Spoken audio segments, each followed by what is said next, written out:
Digital 410 Media proudly presents the What's the Scuttlebutt podcast with your hosts, Don Abernathy, Jeff Copsetta, and Dennis Blocker. Welcome, everybody, to another episode of the What's the Scuttlebutt podcast, your favorite World War II podcast, and things are finally starting to settle down a little bit. We're going to get kind of back to our old format, and I think what a better way to start off today's episode before we get into the nitty-gritty about Okinawa, because, well, April 1st is right around the corner. Jeff Copsetta, you had an event last weekend, correct? And give us a synopsis of what happened there. Yeah, my hometown has a CAF squadron here that I've been supporting for a number of years now, and it was, I believe, the 34th annual Blue Bonnet Air Show. So some warbirds came in. I provided the ground axe, which this year extended from World War II talk and World War II weapon demos, including a flamethrower.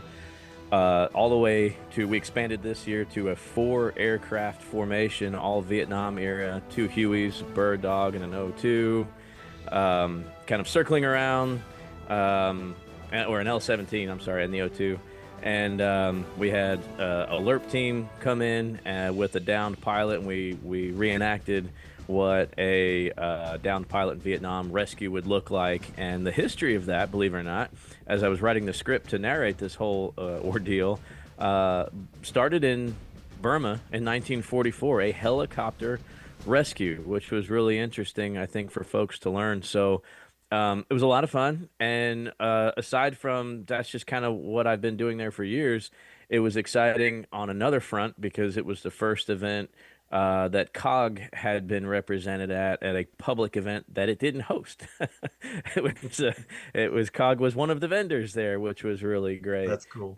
So yeah, it made front page, of course, and a really nice article in the local paper. So yeah, never a dull moment here. Hey, Don. Yes, sir. So following Jeff around is a friend of ours, Nick, who's also been very instrumental in videoing everything having to do with COG and the Rooftop Oath. And he was going to interview Jeff that day. And he's following him around, and he's just getting tremendous shots. He's got all this great equipment. And there's this amazing video where Jeff has wrapped up. He's pretty much done, like literally, like done. And he's walking back to his amazing educational trailer, his displays, and he's walking back. Now, if you can imagine, the videographer, Nick, is following behind him with his handheld Steadicam, and he's just trailing on the same pace, like step for step with Jeff. And Jeff is walking through a crowd of hundreds of people who are all facing the opposite direction, like facing the camera. So this image, you see all these people looking, like hundreds of people looking in one direction. And Jeff is purposely walking the opposite direction of where everybody is looking. And meanwhile, the soundtrack, real-time soundtrack, is the amazing blades of the Hueys cutting the air, just whoop, whoop, whoop, whoop, whoop, the whole time, and just like a badass, just walking away from danger, walking away from what hundreds of people are looking at. And it immediately reminded me, and I sent the video to Jeff, of that great SNL short skit they did with music video of Cool Guys Don't Look at Explosions. Yep. It was awesome. It was like one of my favorite videos. Every Michael Bay movie, guy just walking away. that awesome shot in Desperado when Antonio Banderas is walking away with Selma Hayek. That was Jeff. That's awesome. So cool. Well, I'm happy that the event went well, and it's always enjoyable to participate in an event that you're not responsible for the logistics of. You just get there, set up your stuff, and get going, and just enjoy the day. Yeah, one day that was responsible for it. Yeah, that was a busy day. It started with the Donut Dollies podcast, which hasn't aired yet, but I did an interview with them from 8 to 9. and then it was the pilot briefing, and then we briefed with the two Huey pilots and the ground crew, and we made sure we had all of our gear correct and a couple smoke canisters, and then it was right after that I linked up with the guy shooting the flamethrower, so everything was good there. And then it started with the first air act, and then I was out there before I knew it. I'm out in front of the crowd talking about all this stuff, and as soon as the aircraft, like once they were in the final pattern of approach to land to pick up the LERP team and the other Huey was flying cover, I literally, yeah, it was almost like mic drop. I'm done. I'm heading back to the trailer, and Nick was literally following me back because that's when we were starting the interview. Right? Like it was boom, boom, boom, boom, boom. But yeah, he's gonna have some amazing footage because Don, maybe you've seen one. I never have seen a TBM Avenger in flight. I've seen one static plenty of times, but if you can imagine, the end of this air show was a Corsair, then a TBM, then a B-25, just constantly doing photo passes from Wow. right to left, explosions going off, culminating with the 150-foot firewall. It's like 200 gallons of gasoline going up at once with the B-25, Bombay doors open. But that Corsair screaming in, and the Avenger was screaming in, and they were so low that from where I was at with Nick, you could see the Corsair approach, and then he's just getting lower and lower and lower, and he's just on his wingtip, so you can see the whole top of the aircraft. And from where we were at, the porta potties temporarily blocked the view of the Corsair as he's screaming down the runway. It was like unbelievable. Yeah. So the interview that I'm doing with Nick was like, squirrel, every time they flew by, man. Well, and the cool thing about flamethrowers, weapons demos are always a fan's favorite, but the flamethrower has a different aspect that nothing else does, and that is the heat and the distance in which it can be felt. I mean, Yes. those things. I mean, yes, people at home like, it's a flame. No, you don't realize how many yards, well, not feet, yards away, you can feel that heat rolling in on impressive. you. It's definitely impressive. Absolutely. I don't know if I told you guys, but back when we did the Tarawa event in Fort Morgan, they had a flamethrower guy out there, and they had some people sign up for it. And then, of course, if you're going to have a flamethrower event, you got to have the fire department there. And so they had people sign up and pay because obviously the fuel has cost to it. Well, by the end of the day, they had burnt through the diesel. But, good old boys being good old boys, the fire guys had an entire tank of agricultural diesel in the back of their truck. And so the demonstration went on for hours. Each fireman got to use it. And great thing is we flew in some Japanese living historians. And so we have a picture of one of the Japanese living historians with the American flamethrower on shooting it. And just the amount of heat that rolls off those things, it's just... and plus, when I got to experience it there in Texas as well, it's almost undescribable how hot it is. And then you just think of the poor people who had to be on the working into that in combat. Just shudder to think. And with that being said, we're going to get into the topic of Okinawa. April 1st, 1945, April Fool's Day. But there was no joke waiting on the shores of Okinawa. More than 180,000 American troops approached the island in what would become the largest amphibious assault in Pacific theater. They were ready, trained, armed, and expecting chaos. Machine gun fire, artillery, blood in the surf. Instead, they met silence. No resistance on the beaches, no immediate counterattack, just an eerie calm stretching inland. For the moment, it felt wrong, almost too easy. But it wasn't luck. It was strategy. Despite tradition, the Japanese forces chose not to defend the shoreline. They were waiting, dug deep in the island's rugged terrain, hidden in fortified positions, preparing for a different kind of fight, one built in attrition, patience, and sacrifice. That was the beginning of an uncontested landing that soon would turn into one of the bloodiest battles of World War II. Because Okinawa wasn't just another island. It was the doorstep to Japan. And both sides knew what happened here could decide the end of the war. One of the interesting things, did you know, and you might be interested in this, Dennis, you have an appreciation for the Navy. Did you know that actually the invasion of Normandy had more ships overall, but the firepower of the invasion of Okinawa actually had more firepower? So just to put it in perspective, Normandy, June 6, 1944, they had 6,900 ships and landing crafts. On Okinawa, they had 1,300 ships. But when it came to naval gunfire, Normandy had 7 battleships. Naval firepower for Okinawa, they had 18 battleships. Normandy had 23 cruisers. In Okinawa, they had 27 cruisers. When it came to aircraft carriers, but when it came to destroyers, Normandy had 100 destroyers. There was 177 destroyers off Okinawa. So when it actually came to naval firepower, Okinawa had a more high concentration of firepower than we did in Normandy and D-Day. Yeah. Once again, there was more ships in general in Normandy, but when it came to firepower-based ships such as battleships, cruisers, and destroyers, there was more at Okinawa, which was something that I was unaware of until I started reading this book. Jeff, I think you may have almost completed my Robert Leckie library. I have to go back and see what all he has done. Obviously, I have A Helmet for My Pillow. I have Strongmen Armed. I have his other book. And then you gave me Okinawa, The Last Battle of World War II by Robert Leckie, which I started reading off and on when I got back. And so I was reading on that and saw the dates coming up. I'm like, well, we're right there on the D-Day for Okinawa. And Robert Leckie pointed out in his book that, firepower-wise, it was more, we had more concentrated firepower than we did at D-Day. But the silence didn't last long. Within days of the April 1st landing, the illusion of an easy victory began to collapse.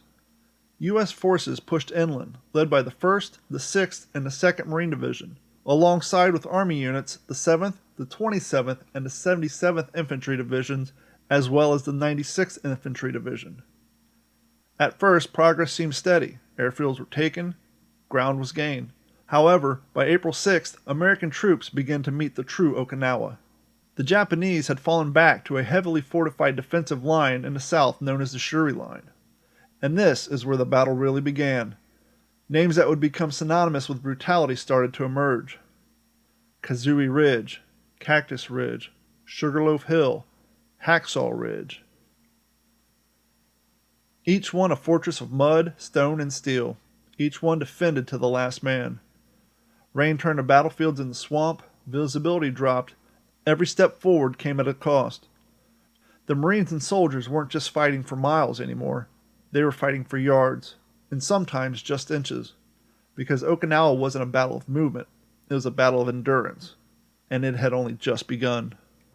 Now, it was interesting when I was in Texas, Jeff. You and I were talking to some of the people at the event, and you and I were talking about how the Army really doesn't get the recognition they deserve when it comes to contribution and campaigns in the Pacific. And perfect example for Okinawa. So we all know the Marine Corps at Okinawa.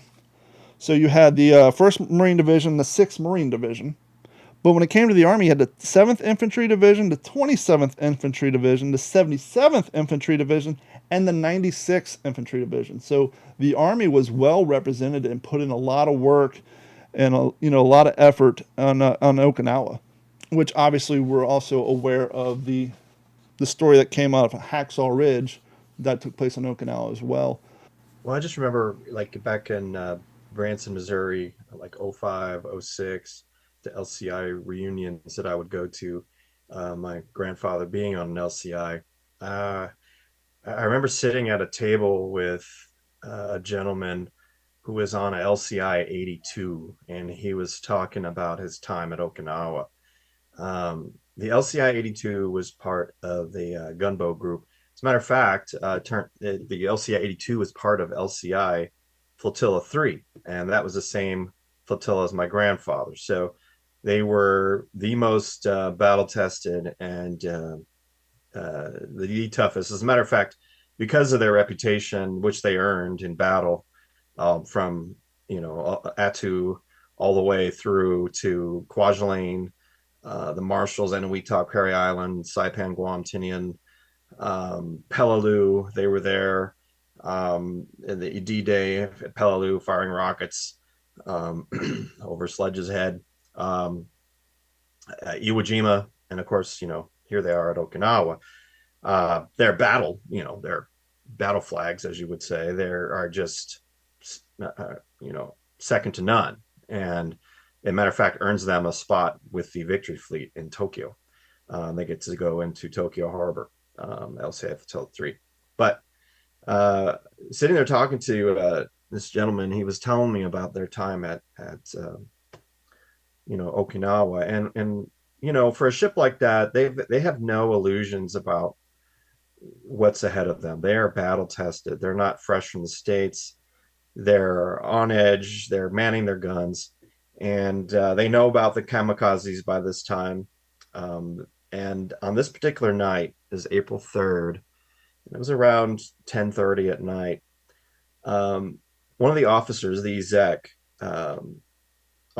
he talked about uh, the fact that experience had taught them that when they go to general quarters, they only ever went to full general quarters. They never did half the crew. Sometimes they would have the habit of maybe half the crew so that people are resting, but they would go full, and they made that a habit, and especially at Okinawa. And they said around 10:30 at night that they heard aircraft engines approaching from dead ahead. Now, on this particular night, there was no moon, and they're just staring into dark, into black, manning their 40s and 20s and 30s, and but all of a suddenly the engine cut out, and they thought, well, maybe this is it. Like they're gliding in, this is it, and then nothing. They heard nothing, and suddenly, one of the lookouts says, I think I see a submarine. Of course, you're like, is this a mini submarine? And at this point in the game, they're like, well, they wouldn't put it past the Japanese, and who knows? Maybe it is. So, but nobody wants to put on a searchlight. No one's going to do that. So they just are just everybody's on edge. And that's the one thing that, looking over the firsthand accounts from the captain, the executive officer, and the others, that's the one thing that really comes across, is that they are on edge, and they are fingers on the firing mechanisms, ready to just cut loose if they have to. And of course, they're ribbing the guy who's like, I saw a mini sub. And they're like, okay, we can't see anything.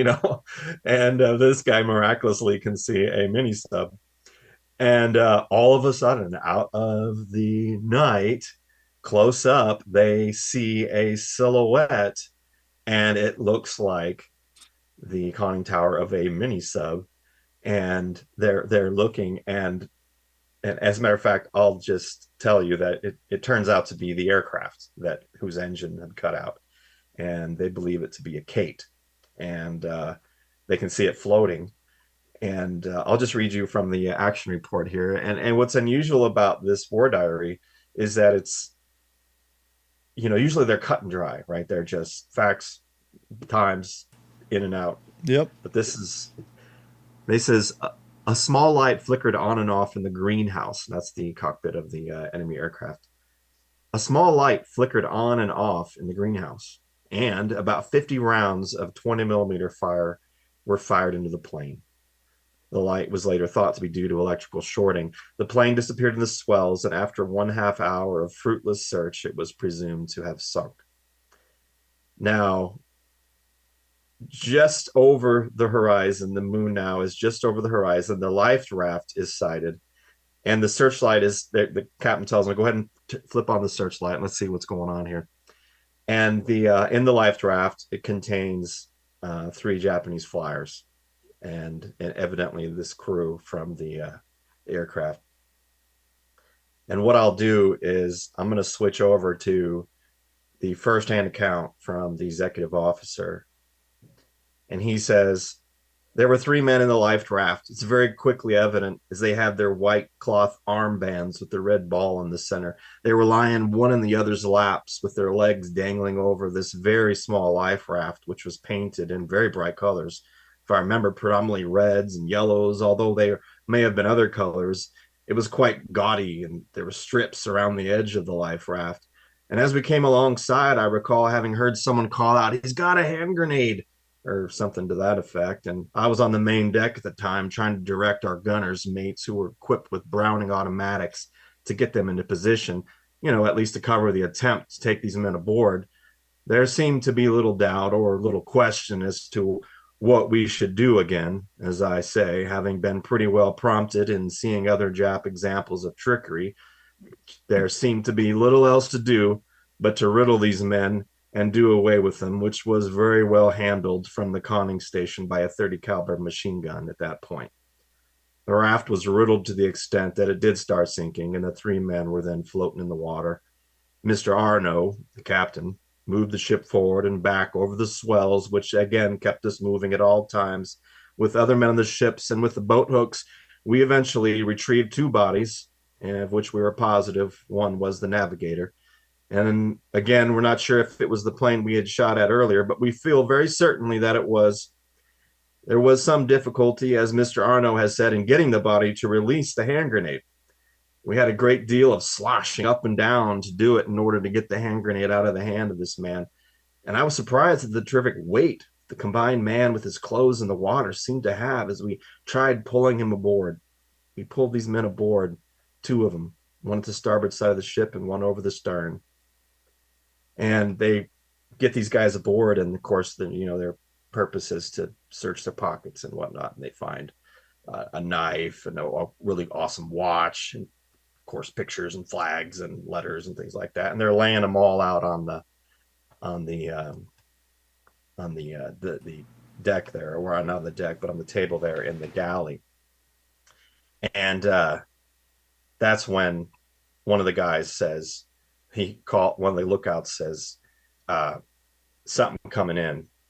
And the guys look, and a small boat was observed from the seaward side, rapidly approaching forward of the bow. Now, these guys they're the inner perimeter of, I forgot to mention this earlier, fellas, but they're on the inner perimeter of the screen of the capital ships and the transports. So they're about 2 miles off the beach. So they can plainly see the beach. At one point, one of the guys talks about they can see a horse grazing, which really astounded them because the horse was just calmly grazing as rockets and stuff are blowing up all around, and weapons fire. But so they're close into the beach. They can see lights, they can see the soldiers, they can see troops. And a small boat was observed from the seaward side, rapidly approaching forward of the bow, and the order was given to open fire. Approximately 50 rounds were fired from the 30 caliber machine guns, but the fire was believed to have gone astern. The 40 millimeter, 20 millimeter gunners were unable to get off any fire at all. And the 20 millimeter gunner states that he was unable to loosen the retaining clamp and train the gun. And the 40 millimeter pointer, he either froze in his seat or did not see the target, which is improbable considering that the boat was approaching from the moonlit side. The 400 millimeter pointer, though, he is still missing, and consequently a statement from him cannot be presented. And he's missing because the ship slams into the side of the LCI and detonates. And the sailors then are confronted with this giant hole in the side of the ship, and the realization that, oh, you had aircraft coming in at you. Well, guess what? Now you've got ships to deal with, speedboats, and the ship sinks.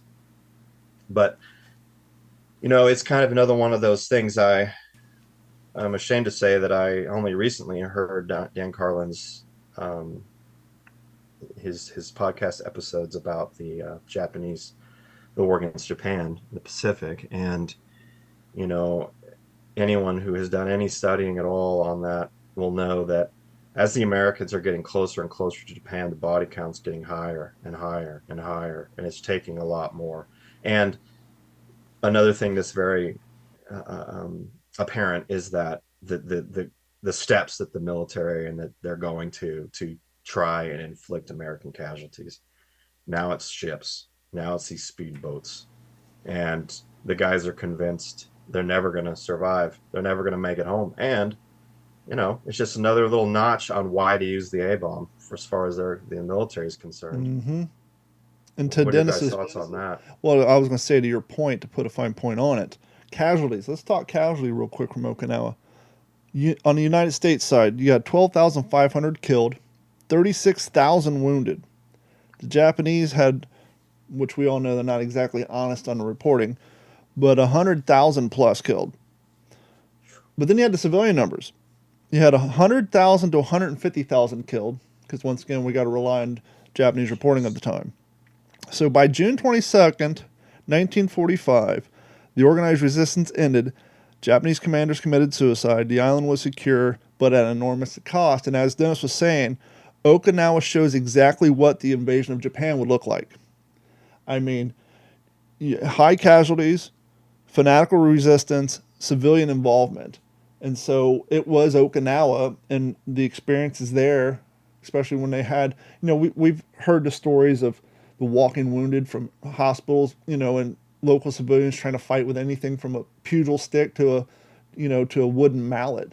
Just, it was, when you take in consideration the population increase on the island of Japan versus Okinawa and the fanaticism involved,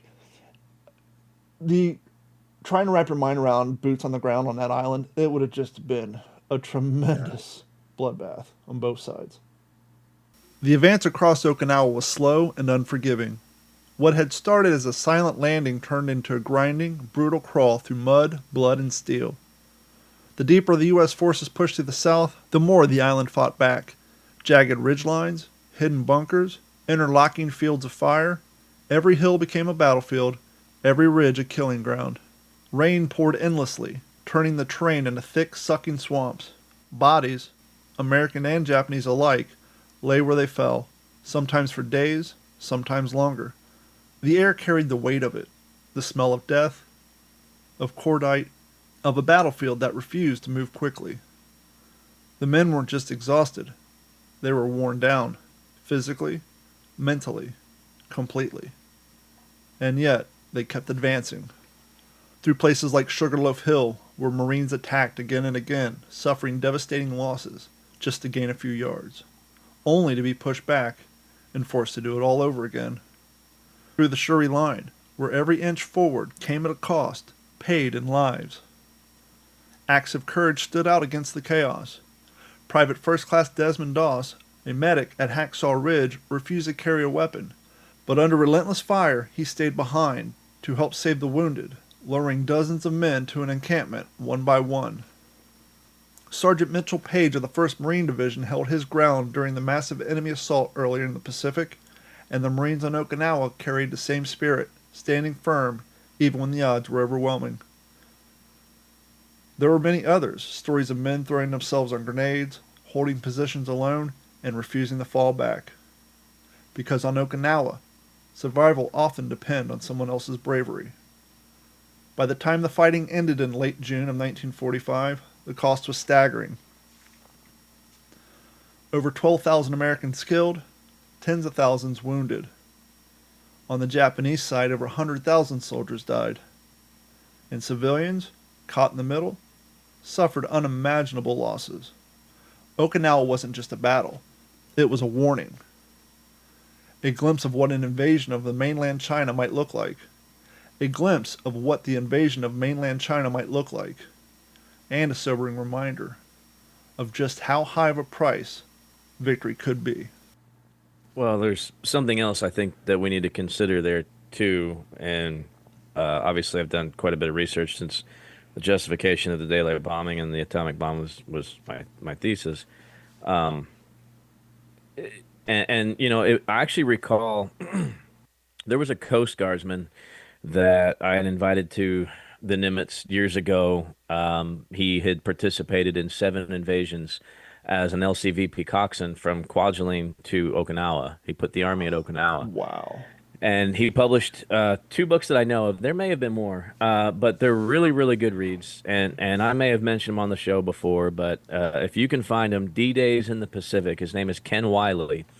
That is really an interest. I mean, how much coverage does the Coast Guard get, right? Very little.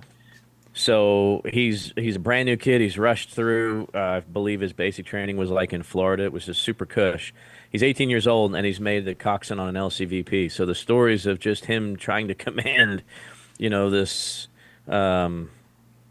big plywood boat was just ridiculous, right? With his crew and just the stories there alone are fascinating, and all the things that he encountered throughout those 7 invasions. But the second book was 72 Hours That Changed the World, and that was the time spent between the two atomic bombs, August 6th and August 9th. And one of the factors that he mentioned was the suicide boats at Okinawa, and who knows how many they had, but it was very simple to basically what they would do is they would just cram a bunch of explosives in a boat and sink it, tie it down, and then at night they would have swimmers swim out to it, dive down, cut the ropes, it would come up and surface, they start the motor and ram into the ships. And the fear of that at mainland was a huge factor. But I think the most important thing to think about here, what the most important lesson from Okinawa is we were not going to be fighting this organized large imperial Japanese army or battalions of special naval landing forces. We were going to those were eliminated on throughout the entire island hopping campaign, as the Greater East Asia co-prosperity sphere went from the largest empire in human history to strictly just now mainland Japan. What we were going to be fighting were the wives and children of the Imperial Japanese soldiers and sailors that were defending those islands. Fanaticism aside, there was no victory involved in sending hundreds of thousands of boys onto the beaches of mainland Japan to shoot a bunch of women and kids. We had seen enough of that. There would have been no victory there. I mean, that they would have all come home. Every survivor would have been an unbelievably crippled soul, and not that we didn't have that already, right? Just the civilian consideration on all of those islands, where applicable. And Okinawa was the biggest of them all, 100,000 civilian potential casualties. And I think, Don, I think your numbers may be a little low there, and I don't know if there's ever been an official one, but I saw something like over 60,000 total U.S. casualties, 12,000 killed in action, over 50,000 wounded, and I know it was the largest loss of life for the Navy. Yeah. That I know. Whatever it is, the numbers aside, it doesn't matter. Statistical data. But I think to me that's the most important thing what Okinawa taught us, and how much of that was used going into Korea, going into Vietnam, the entire Cold War, dealing with the civilian consideration. And there was a doctrine that I was trained under called MET-TC. It was your mission, enemy, time, terrain, and the most important one was civilian consideration. That factor in any mission it's a whole different dynamic, right? Terrain you're trained for, you're prepared for, there's maps, right? You basically figure out as much enemy information as possible. You understand the mission. Time is of the essence. You main and gain, tempo and focus, all the things, the fundamentals of recon. But when you throw civilian consideration on the battlefield, it doesn't matter, the best laid plan goes out the window. And as a battlefield commander, you're not only dealing with this kind of broken tempo, but you're also now dealing with an 18, 19-year-old kid, a replacement. This is his first action, and he just shot a girl in the face because she was running at him with a hand grenade. Right. That is, to me, I think that is what does not make enough of the history books when we read about Okinawa, when we read about Saipan. It's easy for armchair generals now to argue against the atom bomb. Clearly, they've never been on a battlefield with a civilian consideration, right? So Right. it was the most important lesson, I think, for the United States military for the 20th and into the 21st century. Wow. Yeah, and they have been training their people to fight with spikes and pikes and and just sacrifice themselves and train to throw themselves under tanks um, and the guys that had seen the Japanese fathers strangle their own children in the surf at Saipan, so that they would not surrender to the Americans. Um, that scared them, and they said, "Man, we're going to have to kill everybody to get this over with. We're going to have to absolutely kill everyone." And what does that look like? Well, not to mention the fact either, kind of like Jeff said, take fanaticism aside, right? Even if you don't have a populace of quote unquote fanatics, anytime you invade someone's homeland, they're going to be more likely to Yeah. try to fight for their homeland. Doesn't matter if you're fanatic or not. You got an invading army coming for your property, coming for your town, coming for your people, coming for your kids. You're going to be more likely to stand up and try to do something about it, even if you're outmanned and outnumbered, or you know, depending on what side you're on, you might be convinced that if I don't fight and if I am taken prisoner, something horrible may happen to me. And so you got both those aspects aligned, plus a huge population, just the overwhelming number of people. This interview that I read you guys from this officer, that's actually a 1945 interview. And he, I mean, you can hear it. You can almost hear it in his voice, the way he describes, just so casual. I mean, just riddled them. Yeah, we just riddled them and took care of them. It's like, man, unleashing that type of callousness on a civilian population, like Jeff's talking about. I mean, these guys by this point, they're everybody, the sailors, even, I mean, the LCI gunboat sailors, they're all killers now. And let's just get it over with. And we're not going to make it home, probably. We're probably not going to make it home. So let's just get it on with. Let's get on with it. And it comes across in something. This is little bitty snapshot, a little mosaic piece from a gunboat perfectly illustrates what Jeff was talking about. That this is going to be horrific if we have to take the islands, the home islands. And to give a little perspective to that, this census is, I believe, at the end of 45. So this is post-war numbers. But post-war population in Japan, population mainly in Japan in late 1945 was approximately 72 million people. And that's post-war numbers. So the idea of trying to do a land warfare amongst a population that big, now obviously that doesn't relay ages, but still, I mean, that's just a huge populace. That's 100,000 Okinawan, over 100,000 Okinawan civilians, and they weren't even considered real Yeah. Japanese civilians. They were looked down on, if I'm not mistaken. They Mm-hmm. were. They were mistreated, and as Robert Leckie pointed out, some of the Japanese soldiers went guerrilla warfare. They got rid of their Japanese uniforms, started wearing blue Okinawan kimonos, not to hide or not to fight, but to fight guerrilla style. So they would kind of blend in with the civilian populace and do guerrilla warfare tactics. And so they had to, the Army and the Marines had to contend with that as well.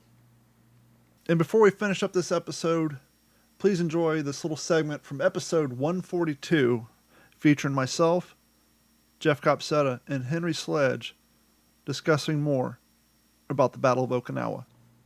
In preparation for tonight's episode, I came across a story that I'm so excited because it's so brand new and it's fresh, and I just can't wait to share it with everybody.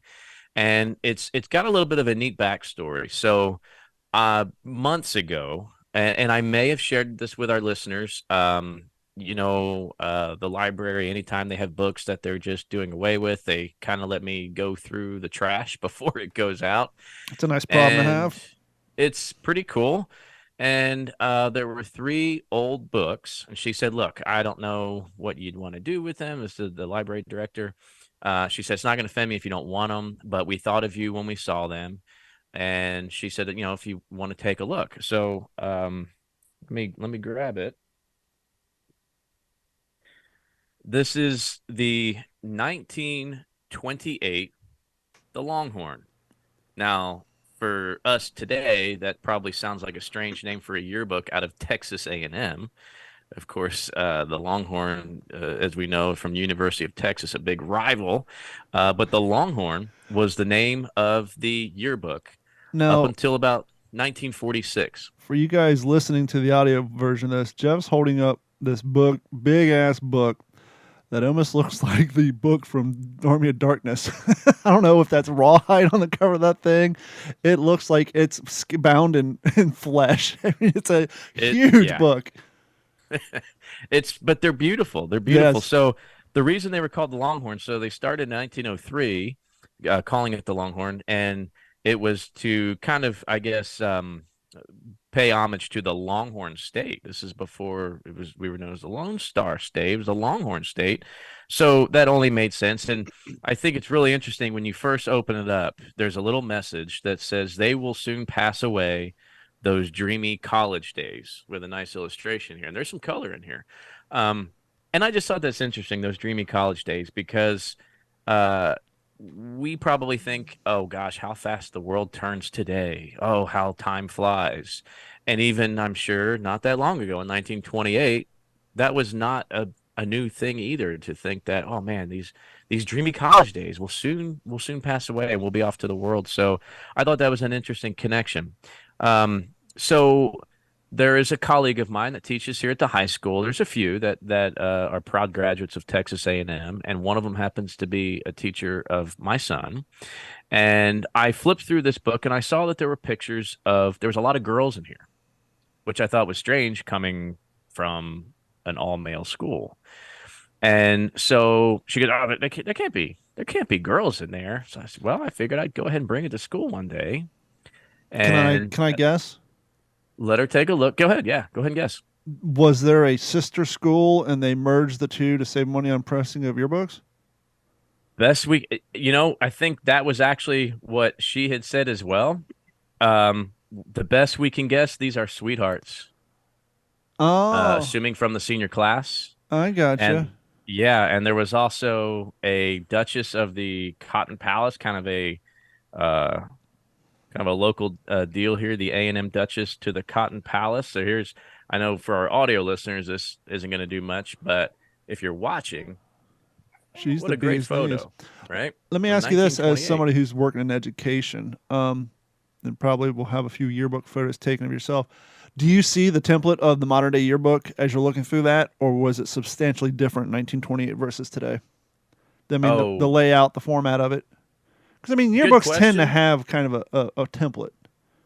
Yeah, no, I think very similar. Of course, you go through all the faculty and everything, and then you go through the senior classes. Now, what's interesting is they sometimes will show you where they're from. If they're not a native born citizen, they may say that, Korea or something like that. But for the most part, just guys in uniform, what their major is, their age, their rank, of course, because at this time, if you were in the Corps here, you were you were in the military. Um, Just but think, not to get too far off on that. well, I don't want to get just too far off on that. well, you know me, I love a good rabbit hole. Just think though, that faculty that you're looking at, the ones who are in their 40s, they were born in 1888. Oh, right, absolutely. Imagine Most of just these the guys history are, that those yeah, guys saw.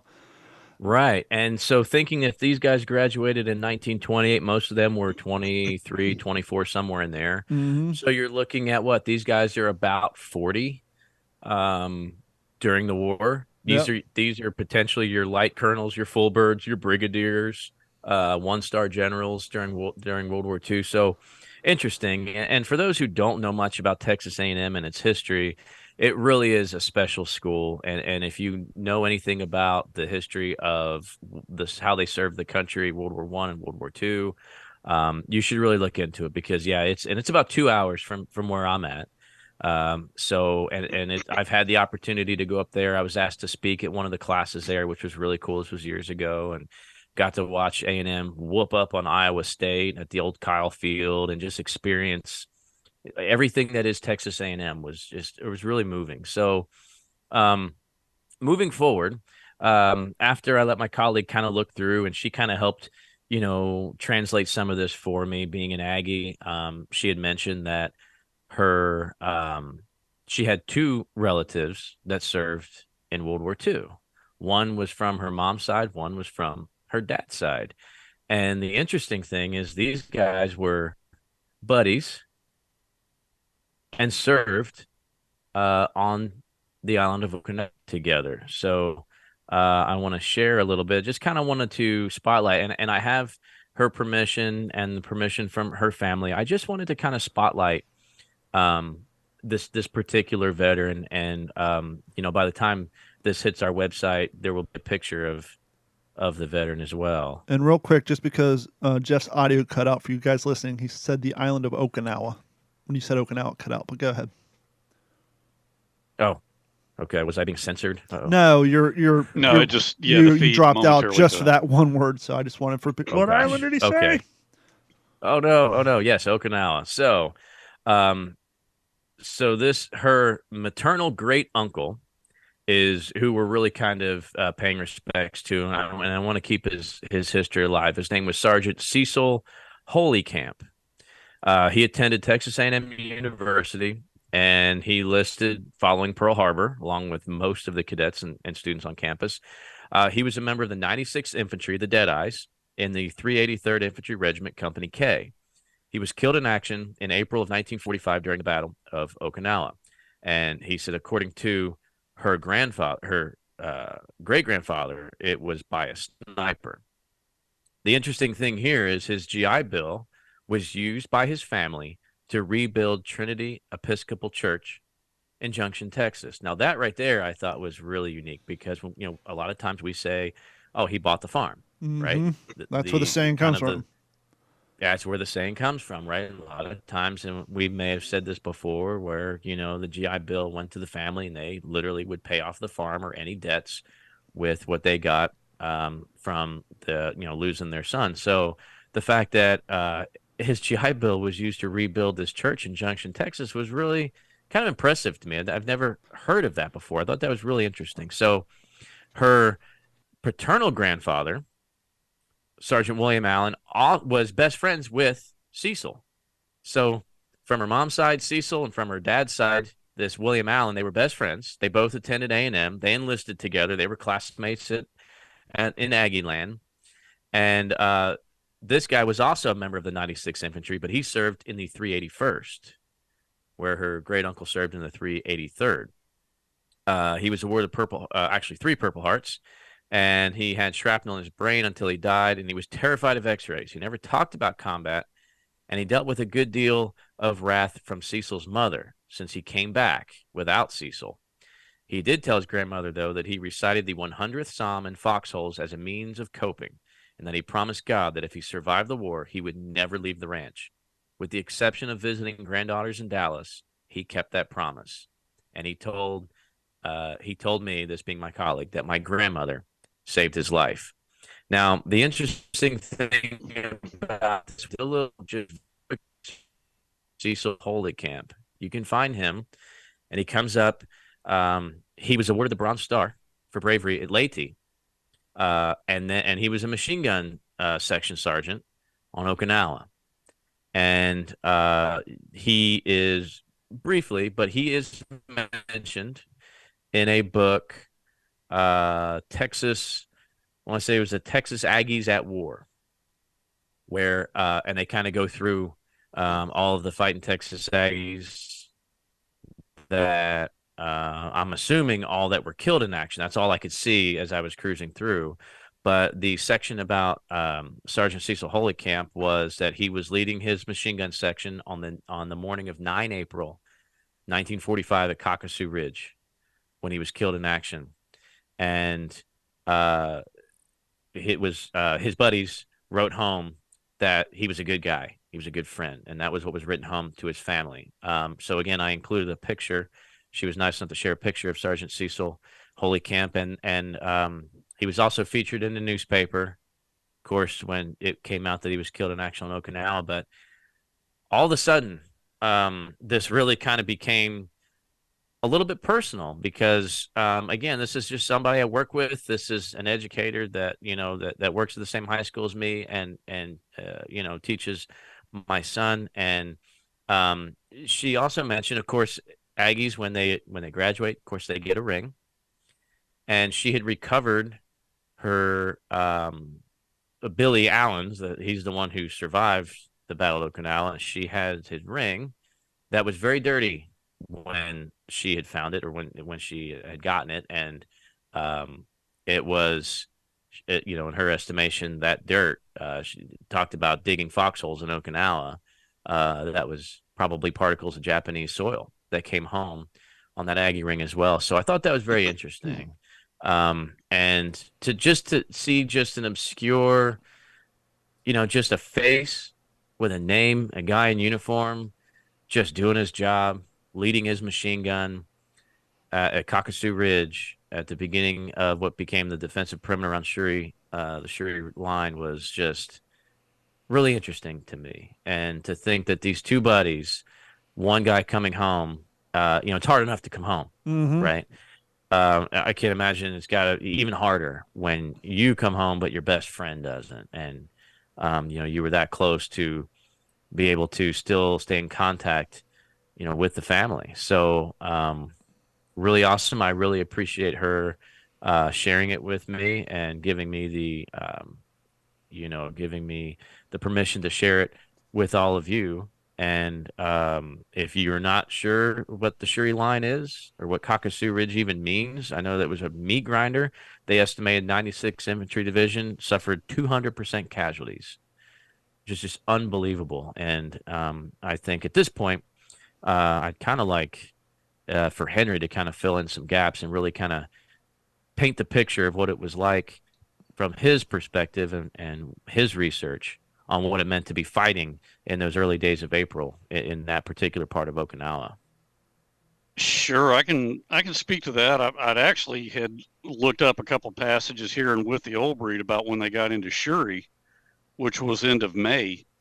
But let's adjust on the fly here. At Kakasu Ridge, I remember I have come across quite a bit of stuff where both published and unpublished, where my dad talked about Kakasu Ridge. You want me to buy you a few seconds?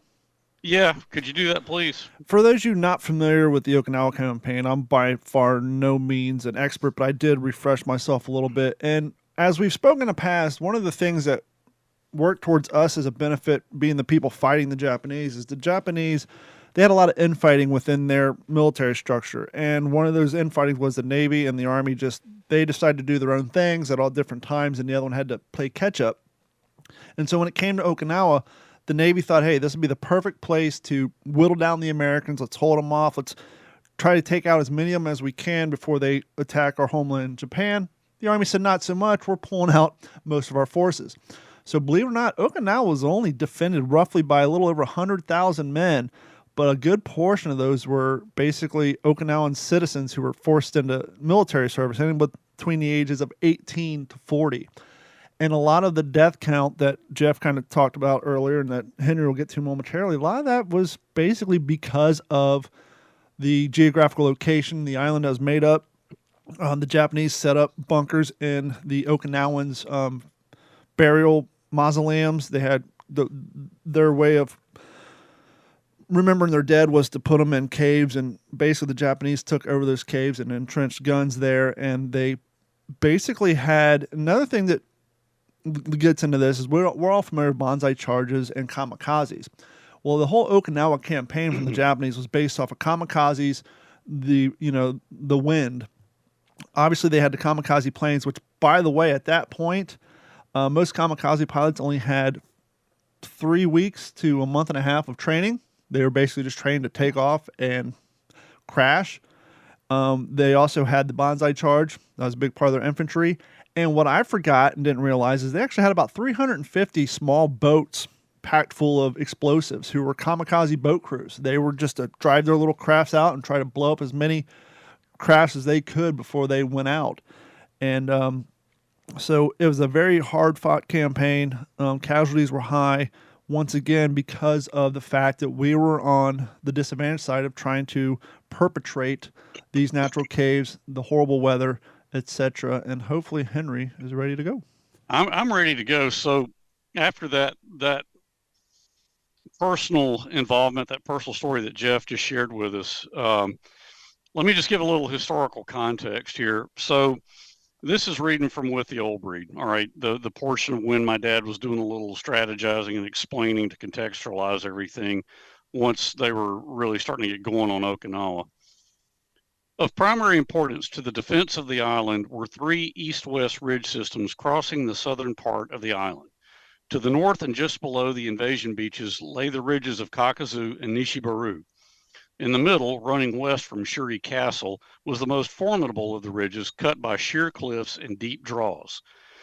Above the extreme southern tip of the island lay Kanishi, Yuzadake, and Yezudake. Together, these ridges formed a series of natural defensive barriers to the American forces advancing from the north.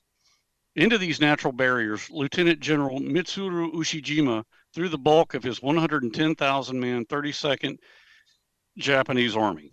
Natural and man-made barriers were transformed into a network of mutually supporting positions linked by a system of protected tunnels. Each of the ridge lines was held in great strength until it became untenable. Then the enemy withdrew to the next defense line. Thus, the Japanese drew on their experiences at Peleliu, Saipan, and Iwo Jima to construct a highly sophisticated and powerful defense in depth. There they waited and fought to exhaust the will and the resources of the American 10th Army, of which the aforementioned 96th Infantry Division was part. And there's one little paragraph that I'll tack onto the end of this is later on, where my father talks about, he says, meanwhile, 3 Army divisions were coming up short against fierce Japanese resistance in the Kakazu-Nishibaru Ridgeline, the first of 3 main enemy defense lines in the southern portion of the island. Stretched from left to right across Okinawa, the 7th, 96th, and 27th Infantry Divisions were getting more than they could handle and were making little progress in their attacks. And he's saying that in the context of, they landed April Fool's Day, and for quite a bit of time in early April, it was almost like a holiday. It was so completely unexpected. The landing was unopposed. And it was just unexpectedly easy, but they knew that once they got down into the southern portion of the island of Okinawa, that the Japanese were not going to give it up cheap.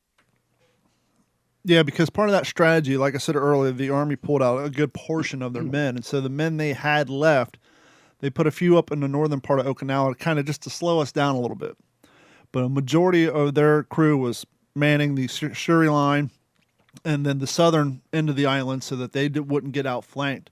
And so, as Henry was saying, as we landed in the northern and the northeastern side, as we were coming down, it wasn't until we ran into this little groups of basically roadblocks, if you will, that we started facing some interference, and that kind of withered us down and slowed us down before we got to the Shuri line, which things really got rough.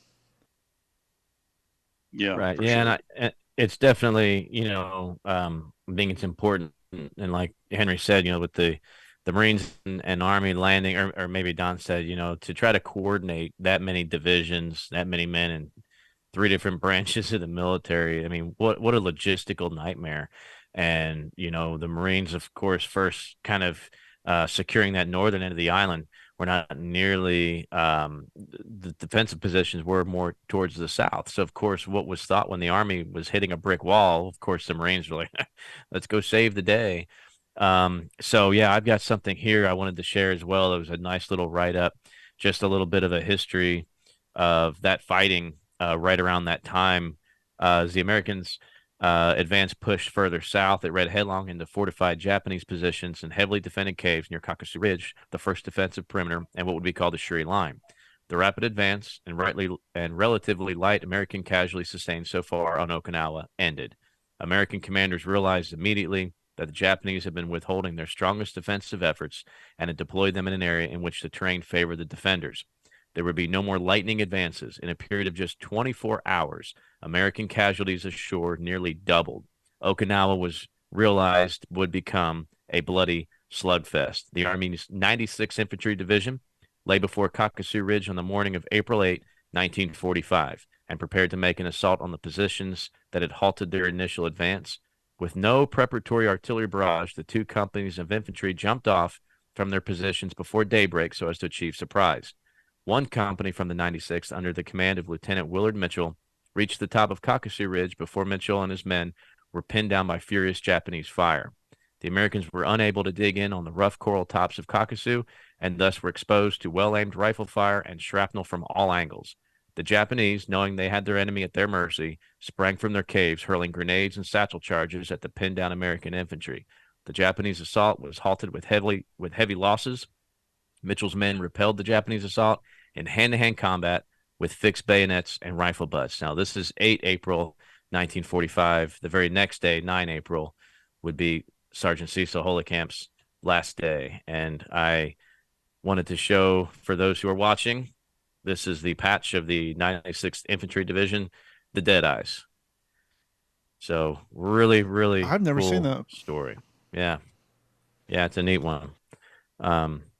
So again, thank you to the family for allowing me to share that. And Henry, really thanks for really going into an explanation and just knowing your dad was there right there with somebody that I run into being a relative of, just really kind of ties things a little bit closer for me and in the keeping history alive.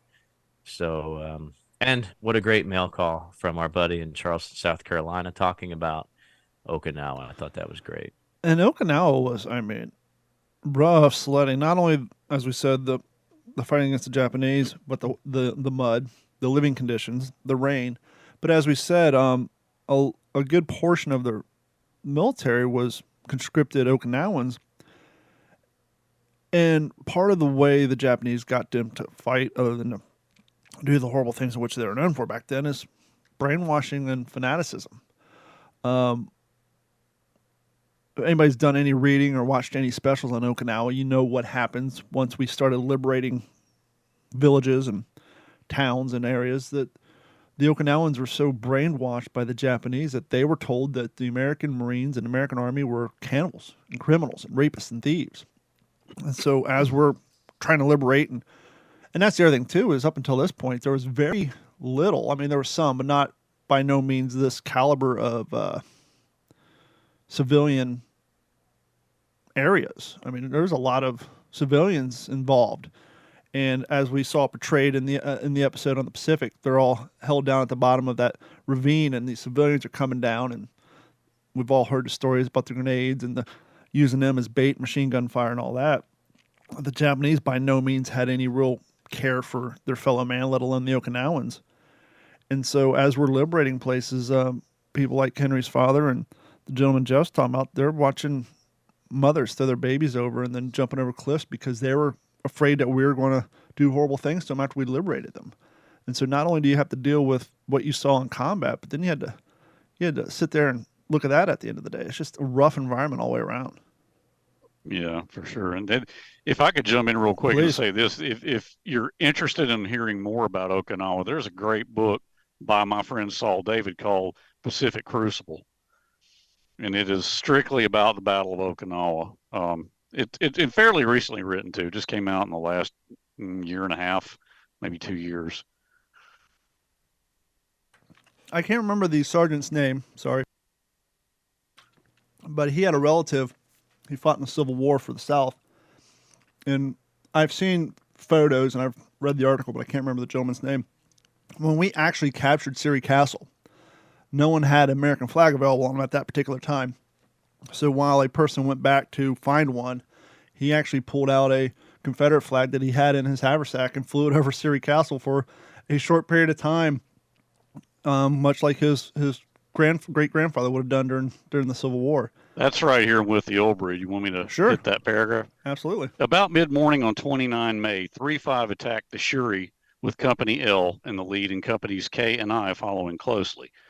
Earlier in the morning, Company A, 1st Battalion, 5th Marines, had attacked eastward into the ruins of Shuri Castle and had raised the Confederate flag. When we learned that the flag of the Confederacy had been hoisted over the very heart and soul of Japanese resistance, all of us Southerners cheered loudly. The Yankees among us grumbled, and the Westerners didn't know what to do.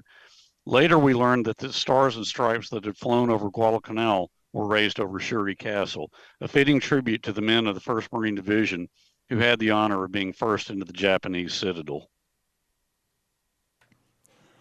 Jeff mentioned earlier that when the relatives got his Aggie ring, had the dirt and the mud on it. And my first thought was, that shows you how much love they had for their state and their school, because as we know from watching many series, not all of them did, but a lot of guys wore the Marine Corps ring.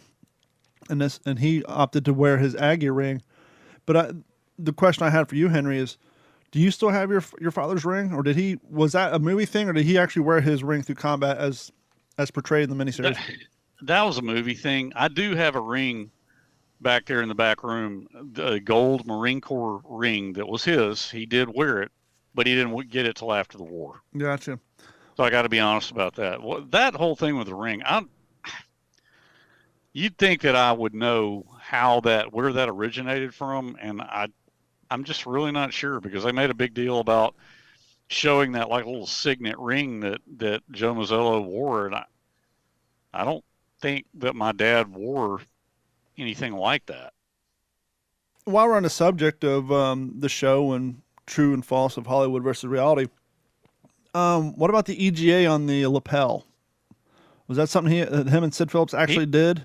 Yeah, he did, because he says that there's not one on that dungaree jacket right there, but he did have one, because he talked about it before hitting Peleliu. That's a cool little artifact, though. Since we had talked about Shuri Castle, this is a sake cup. I know our listeners can't really see it, but this is a sake cup that my dad picked up in the ruins of Shuri. Wow. If you could take a nice clean photo of that, we'll put it up on the website so that the audio listeners can share. And same thing with your book, Jeff. If you could maybe take a picture of that cover and maybe just one or two of the pages. That way our audio listening people don't feel like they're missing out on anything. That's a good point. And you guys have seen all this, but this is the Japanese NCO samurai sword that he also picked up in the ruins of Shuri. And how long do you think that thing is? 3.5, 4 feet? Yeah, about that. 3, 4.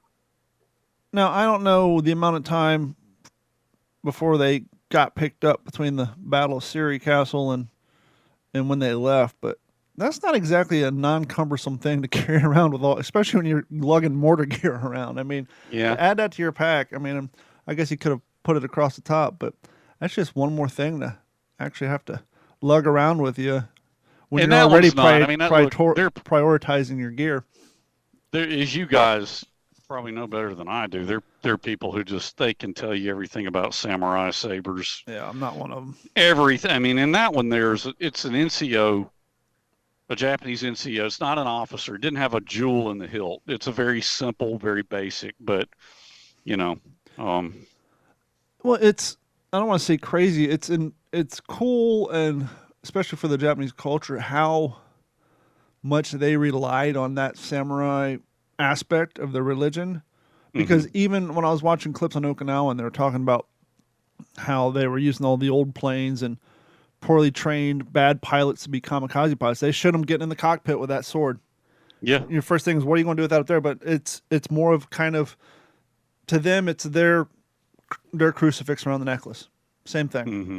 Yeah. It was never, we've heard tales where sometimes a saber was drawn, but most of the time it was just there to connect them with their religion and their belief system.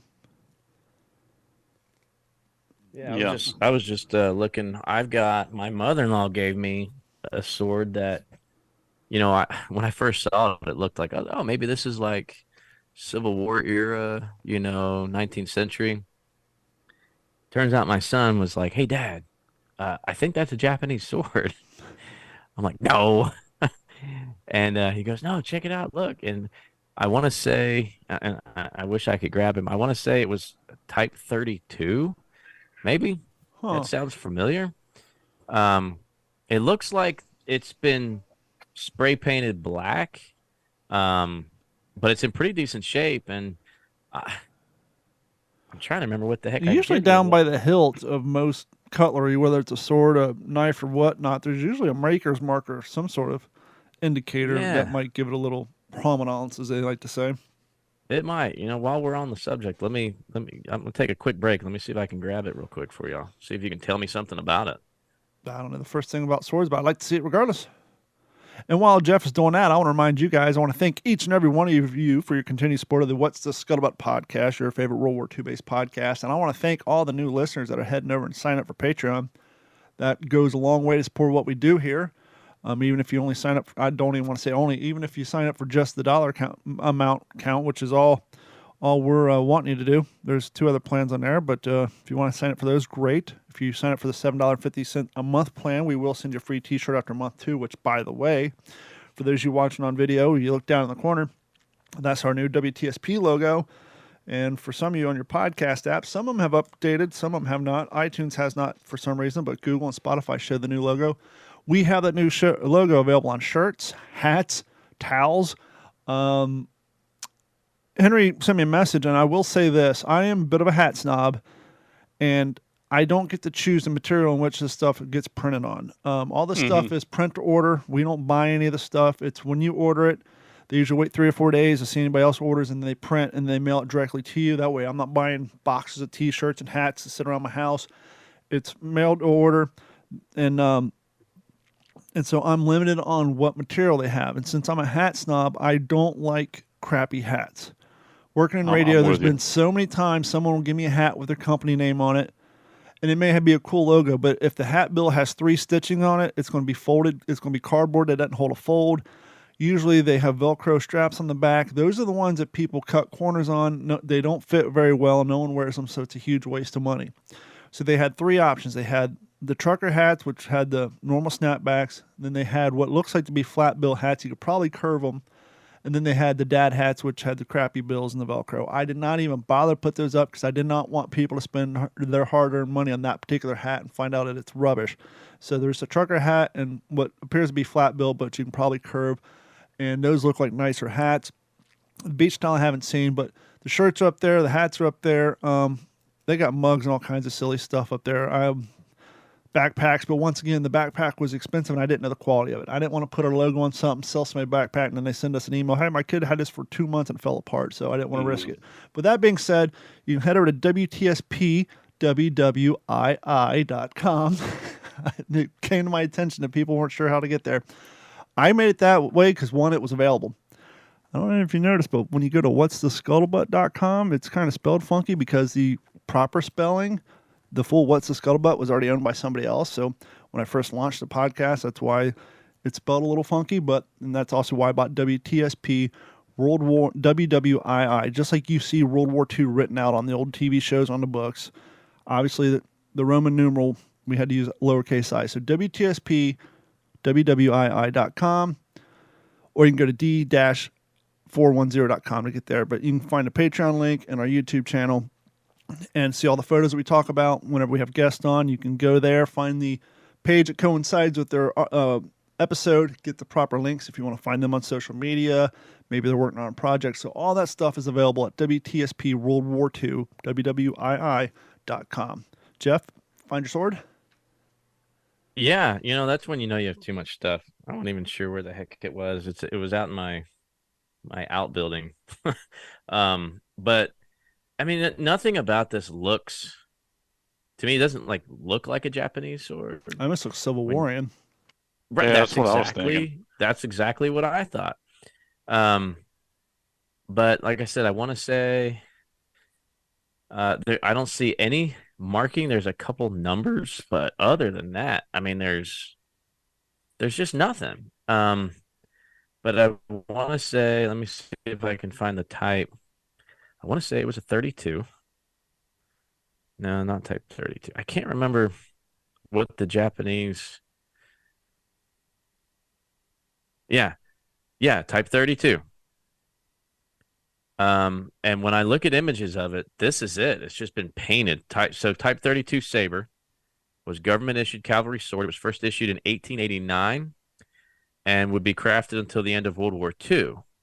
Though by the end of World War II, where they'd been serving in Manchuria and China. So if you look at those pictures of a Type 32, and you can see there's kind of a strange design that runs down. A lot of the pictures have it's like a two-tone, and it's there.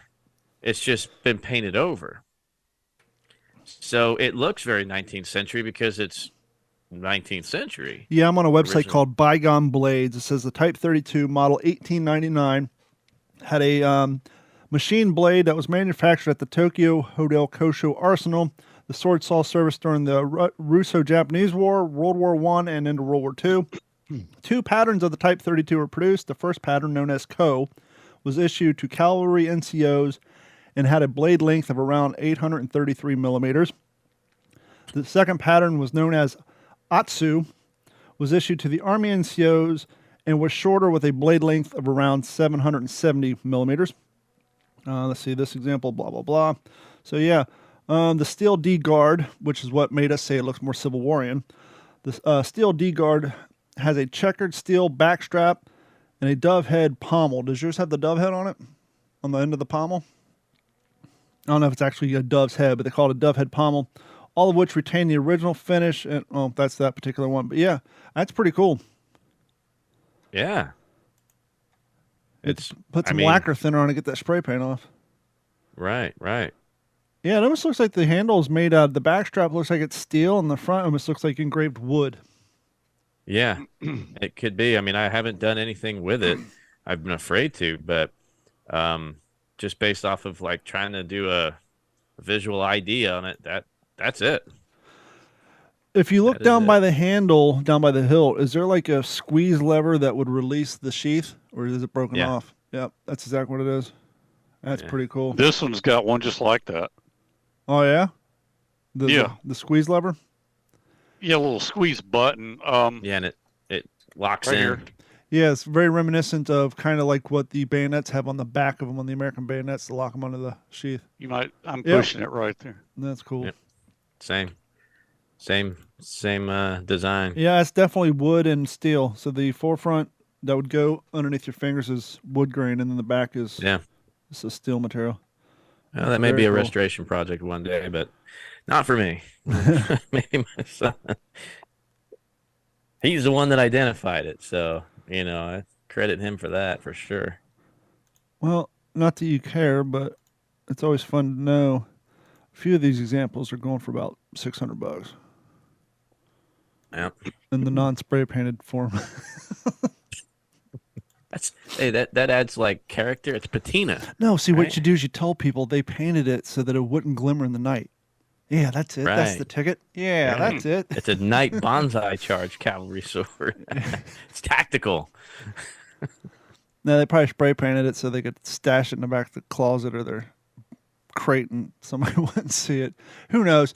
People, somewhere between 1945 and the present day, people had a weird addiction with painting military stuff black. How many times have you seen ammo cans, jerry cans, swords? For whatever reason, they love to spray paint crap black, and they love to cut all the straps off of haversacks. That's the two things I can tell you. All those haversacks and rosette bags. I went to college. The college kids I don't need that strap. Cut. It's like, oh no. Yeah. How about 1911 holsters? You see a lot of the leather dyed black at post-war. Yeah, for sure. I wonder if that was a Vietnam thing. Because didn't they issue them in black in Vietnam? A lot of those 1911 cases. Possibly, yeah. I would think by then, yeah. Yeah. So while Henry scurried off to do whatever he's doing, let's get started. And hey, Jeff, what you reading? Well, man, I am almost done with A.J. Langut's Patriots, the men who started the American Revolution. I've got maybe one more night. And I mentioned last week, I think it would be cool to go ahead and reread with the old breed. Not 100% set on that, but that's going to be coming up in the near future for sure. Like I said, I'm kind of torn between that or maybe I do have a couple books on Iwo Jima, but if you're interested in anything about the American Revolution, I will say that book really spells it out. It's really well done, chronological order. A.J. Langut's Langguth, Patriots, the men who started the American Revolution. Great read. Henry, what you still reading? I finished Big Week, and I started Hang Tough by our good buddy Jared Frederick. Great book. So I'm jumping off into that, really enjoying it. I'm enjoying the way. How far into that are you? Not that far yet. I'm probably, my copy's upstairs, probably around 50 pages, I would say. You're into it enough to see how nice it is to cover new ground with him. The source material for that book is fantastic. Yeah, and I like the way, you guys know the project I'm working on with my dad's stuff, so it's really like I've got a real vested interest in seeing how Jared laid that out. You know, using the heart of it is Dick's letters to Deetta Allman, and then of course Jared provides he bridges it all together with his own narrative, and Eric Gore. I don't mean to not mention Eric Gore, Eric his due. But they string it together and create that cohesive narrative with their voice. So very interesting to me.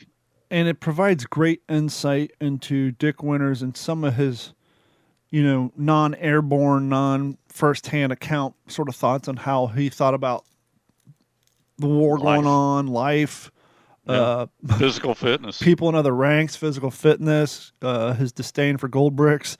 You definitely get a more well-rounded view of him as a person and as a leader.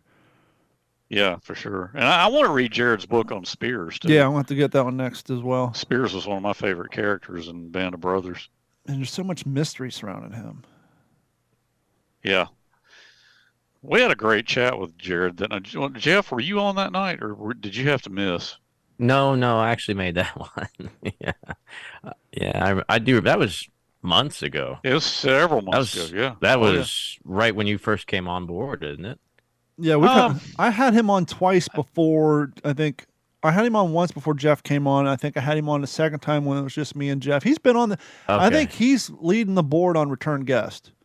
You're probably thinking an earlier time, Jeff, because I've been on the show for a little while. Because I didn't even start working on my project till the end of the year, beginning of 2022. So. Oh yeah, no, it was before you came on then. Yeah. Okay.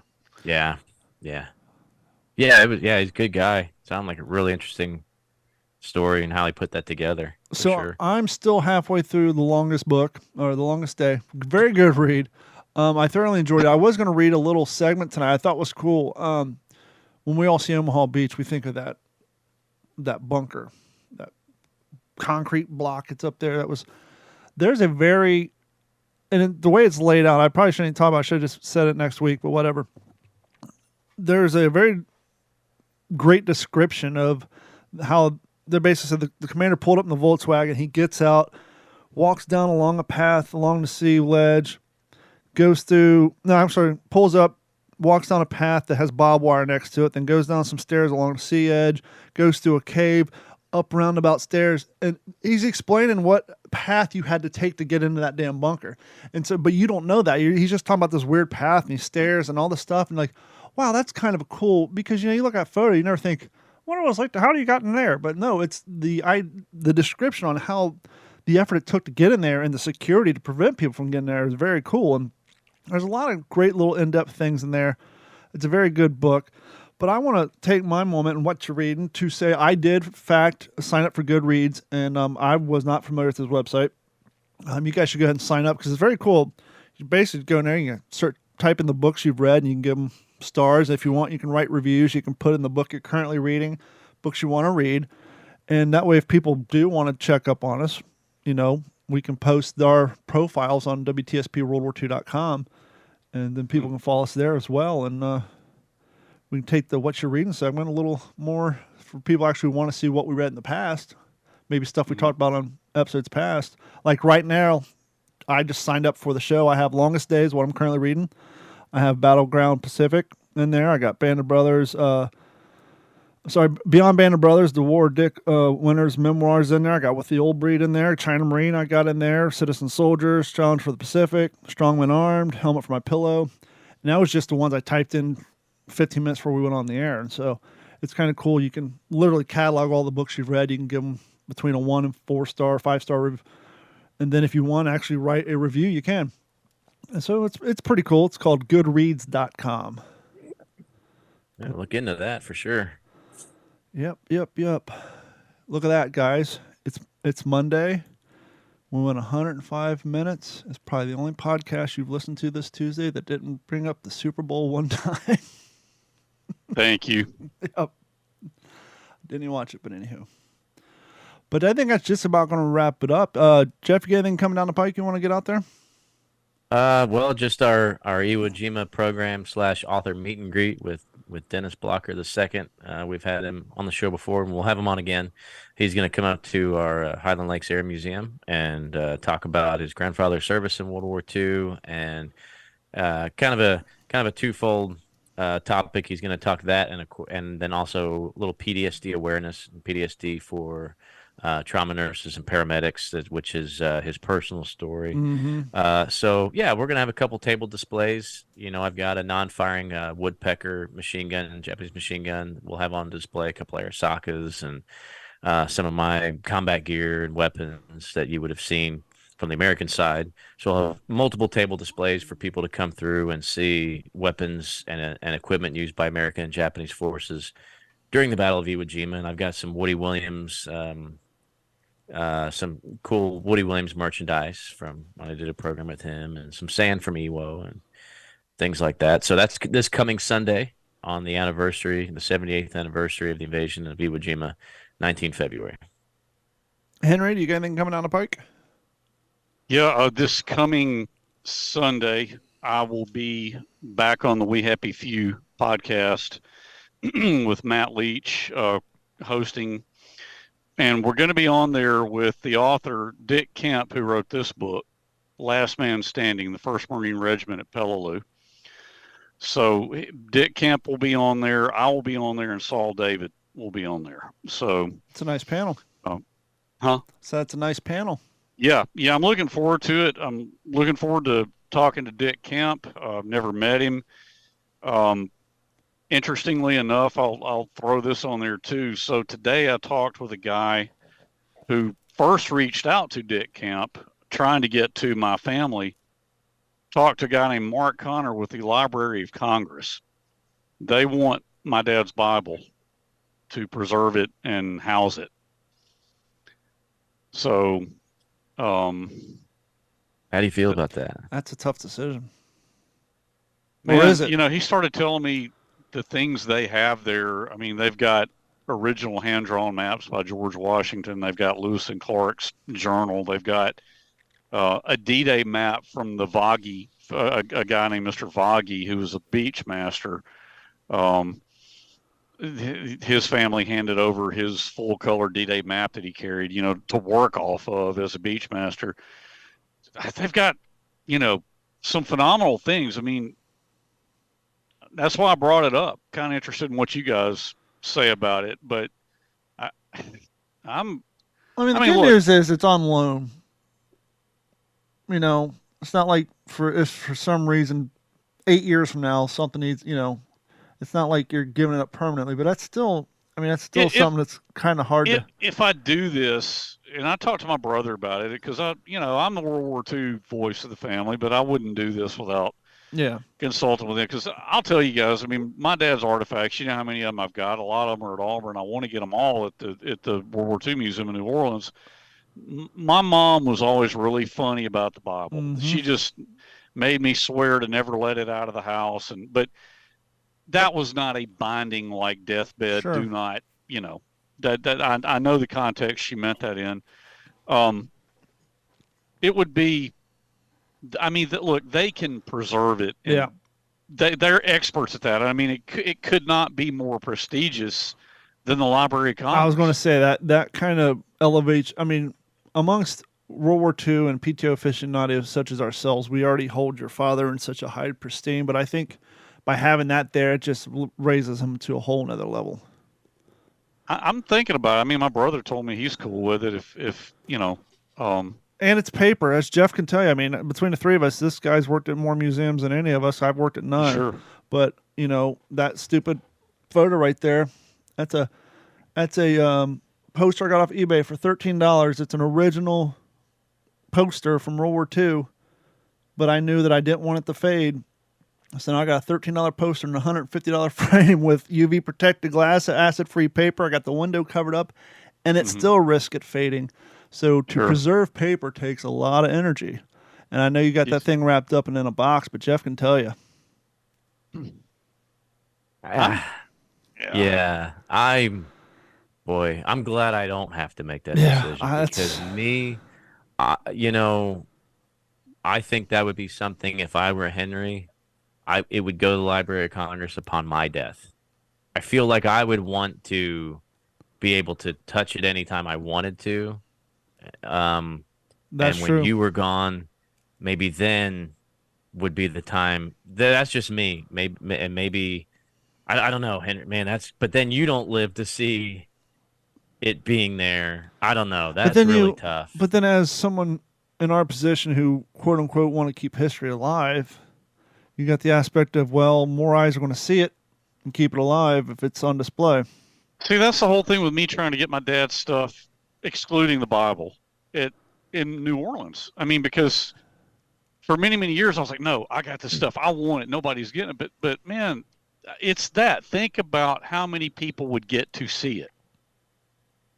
You know, so not to make No, the last part of our show. I think that's a very important conversation, and I'm sure our listeners may have something, and I don't want to brush over that. I mean, that's a hard decision. Yeah. Well, mean- the guy, to give the guy, not to cut, just finish your thought, No, go Jeff, ahead. but let me say real quick. The guy said, look, you don't have to decide tomorrow or next week or next year. He said, I just want to, that thing is an iconic piece of American culture. And I just want to make sure that it's got a good home. I'm sure you're giving it a good home, but we would be honored to house it, preserve it, occasionally display it. You know, they've got millions of documents. I mean, come on, you know, it's not like it's going to be 24/7 on display. I'm thinking of it for posterity, knowing it would be well cared for. So, well, and I think Jeff's got a good point. I mean, that could be in your living will or whatever. If God forbid something happens, that's a thought. Yeah, I think that's how I would handle it, only because I'd like to, while you're into this, yeah, I get the aspect of more people will see it there than at your house, but I don't know how important that is to you right now. I mean, like I said, to me, to be able to have something like that personally, in your possession, while you, with the platform that you have and being able to do some of these other podcasts and symposia and things like that. I don't know. Again, I'm glad I'm not making that choice because he's right. Yeah, that's an iconic document, and it deserves to live on long, for generations. Because when people aren't watching the Pacific or hearing Henry's story, that's just going to be another Bible. We certainly don't want that. So, and that's the thing too, is that's not just a Bible with your father's note. That is the cornerstone. That is the backbone. That is the reason why we know his story and how he was able to, that was his. This is a little inside baseball for you listeners, but that was his equivalent to a Google Drive document that we all write notes on to remind us what we want to talk about on the podcast. That was his punch card. That's why he wrote everything down. Yeah. That was the key to this whole thing. That's a tough call, and it makes me think about I've had many times people will ask me, "Oh, what's your opinion on if I buy this uniform? It's an original uniform, it's in really good shape, but I don't want to buy a uniform if I can't wear it, so I'd have to get it a little altered. And what is your take on that?" And to me, of course, this is a lot different than the Bible, but when it comes to kind of telling the story and like Don said, keeping history alive. I always told people alter it. Yeah, there's 2 billion of those things made. Well, not just that, but who says it wasn't already altered? Yep. Because typically uniforms came in 2 different sizes, big and too big, for the guys wearing them, and so it may have already been altered. And number 2, and most importantly, if you don't alter it, you don't wear it. It's sitting in a closet. Nobody's ever seeing it. Mm-hmm. You alter it. You don't change the history. You're altering the fabric. You're not altering the story. And being able to wear it, present it, talk to the public, show it off to kids at a program, wearing it, for a living history event or whatever it is, to me does, has much more dividends for the person who originally wore it than, hanging up somewhere never to be seen. So yeah, there's that fine line there. And to Jeff's point, especially when it came to trousers, it was. They made a few different waist sizes, but the length was pretty much one length fits all. You had to have it cut and trimmed back. I mean, they weren't going to make 32, 34. It was 32, then 83s. I mean, those legs are super long, and you had to go get them trimmed off and hemmed up. Right. Yeah. That's really cool, Henry. I mean, what a cool way to top off this episode talking That about. came out of nowhere. I mean, it's incredible. You know, the dude reached out to Dick Camp, and then he got to Leighton, and then Leighton let me know. And the guy called my brother too. But yeah, I'll keep you guys. You know, I'll let you know as I think more about it. Sure. Yeah, I think the two coolest artifacts you have is probably. I mean, the K-bar's cool, but there's just something about that damn haversack that just. Yeah. Makes the hair stand up on my neck, especially the fact that he painted it with, has the camouflage paint on there. The daubed, yeah. Yeah. I told you guys that last morning of the international conference. Richard called Frank, that thing the Holy Grail. Huh? When they called that thing the Holy Grail. Well, Richard Frank took Saul, my wife and son, and me. He said, "I want to take you guys through the Pacific Gallery personally, because he designed it." And we had a delightful morning. Went through it with Rich, and at the end of it, not like everybody's parting company to go their separate ways to go home. And I just said, Rich, I got a great idea that will probably go nowhere, but here's an idea for, how about a life-size diorama of that bunker on Ingusibus, mannequins kitted out like they ought to be, and all that beautiful gear. And I said, augmented with the real-life artifacts of Eugene Sledge. Yep. He said, Henry, it's a beautiful idea. I mean, all I can do is suggest it, but I don't know, man. The galleries are already designed and kind of already done, so yeah. If they refresh that every few years, keep people coming back. Yeah, I was gonna say that every 10 years they got to revamp, redesign, remodel. Is it every 10 years, Jeff? Is that what it is? Typically. Okay, especially for a good big place like that. Yeah. But I'd love to see my dad's stuff over there. Yeah, we would too. At the archives at Auburn, where a lot of his stuff is, just got an email this week that at the Veteran Resource Center there in the Student Union building, they want to pull his dress blue uniform, which they have there, out of the archives and display it. So the archivist was asking my brother and me what we thought about it. And of course we were like, yeah, sounds, we know you guys will take care of it. So that'll be a cool thing. Just a reminder, we do want to hear from you guys. So send us an email at mailcall@WTSPWorldWar2.com. And we do have a YouTube channel, which is the What's the Scuttlebutt YouTube channel. So look on YouTube and just search for What's the Scuttlebutt, or just go to WTSPWorldWar2.com and you'll see videos posted there, and you can follow the links to and like and subscribe. And I think that's going to wrap it up for this episode for the What's the Scuttlebutt podcast. Thank you guys so much. Until next week, we'll talk to you all soon. This has been a Digital 410 production.